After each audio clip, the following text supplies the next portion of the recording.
大家試諗一下，如果你要徹底咁樣做斷捨離，唔單止係要掉咗屋企多餘嘅雜物，而係徹底咁樣切斷同陸地文明之間嘅所有聯繫，你點樣生存落去？150年前，法國科幻大師凡爾納筆下嘅尼莫船長就係呢種極致生活嘅開山鼻祖。佢駕駛住鸚鵡螺號潛艇喺2萬里嘅深海下面，過住一種我哋今日睇返都覺得極度超前嘅全海洋自給自足嘅生活。今日我哋唔講嗰啲同大烏賊搏鬥嘅驚險動作情節，我哋嚟深入拆解一下尼莫船長嘅深海生存美學。究竟佢係點樣單靠海水發電？點解佢要喺深海入邊彈奏巨大嘅管風琴？佢究竟係一個逃避現實嘅懦夫，定係一個對人類文明又愛又恨嘅深海藝術家？尼莫船長唔單止係一個天才科學家，佢仲係一個極致生活嘅實踐者。佢曾經講過一句好霸氣嘅說話，就係大海唔屬於暴君，所以佢決定咗完全唔依靠陸地，將自己嘅衣食住行全部都交託俾海洋。你以為喺海底只係能夠日日食蒸魚同埋生蠔？尼莫船長嘅深海餐單其實豐富到令人難以置信，佢哋食嘅係海葵根、海豚肝，甚至有利用海葵提煉而成嘅人造奶油。佢哋身上穿着嘅衫係用珍貴嘅貝殼纖維織成，既輕便又保暖。連最難戒嘅煙癮，深海一樣可以解決到喎。佢哋食嘅係一種含有天然尼古丁成分嘅特殊海草雪茄。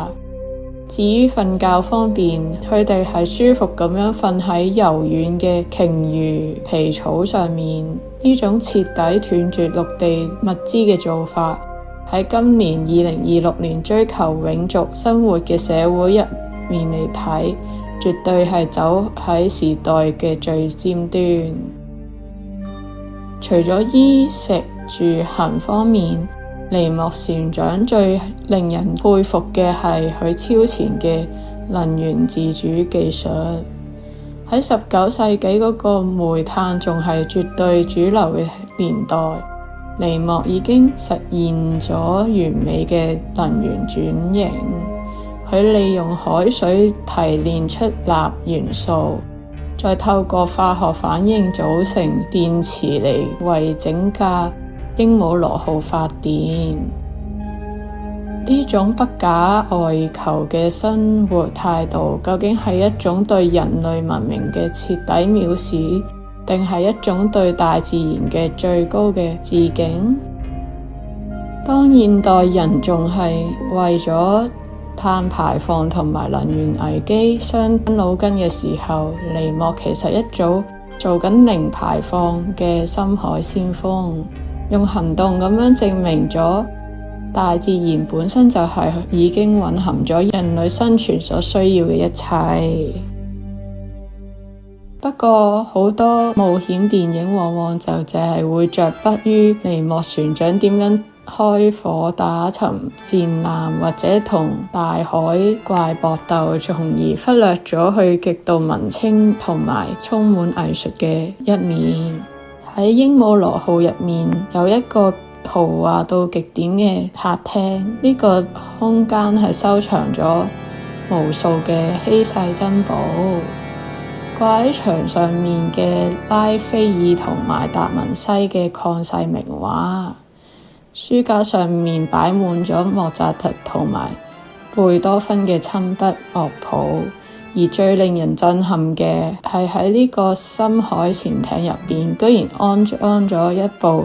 巨大嘅管風琴。點解一個立志要逃離人類文明，甚至痛恨人類社會嘅人偏偏要花咁大心機去帶走人類文明最精華嘅藝術品。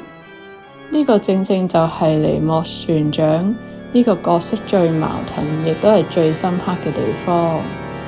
藝術對於佢嚟講係靈魂最後嘅避難所。佢雖然痛恨人類嘅戰爭、殖民同種種嘅暴行，但係依然深深愛住人類所創造出嚟嘅美。喺深海之下，當佢彈奏管風琴嘅時候，嗰種莊嚴而孤獨嘅音樂同大海嘅波浪聲融為一體。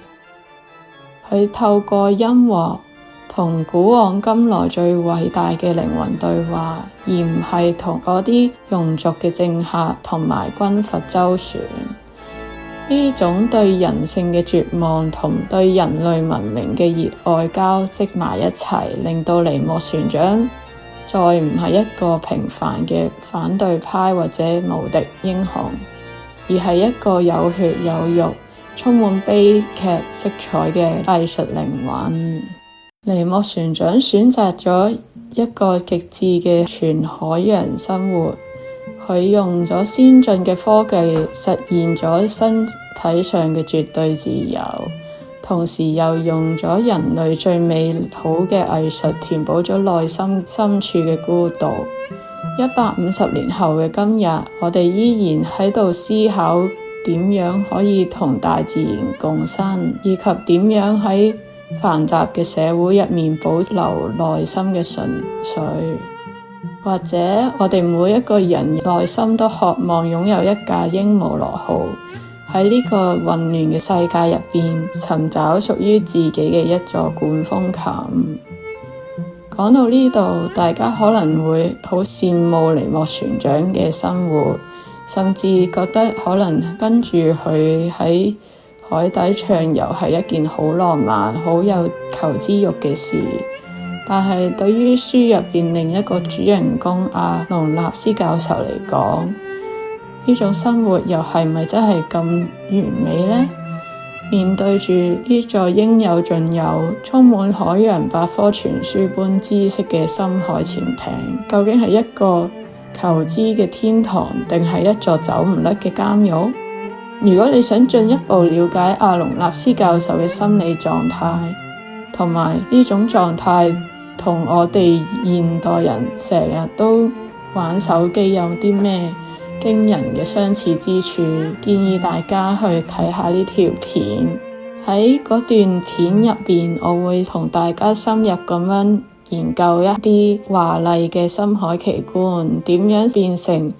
囚禁現代人嘅斯德哥爾摩式嘅黃金牢籠。記得撳落去睇下喎，睇完之後留言話俾我知，你覺得自己係被困嘅阿隆納斯教授啊，定係清醒渴望自由嘅尼德蘭呢？多謝大家收睇，我哋下次再見。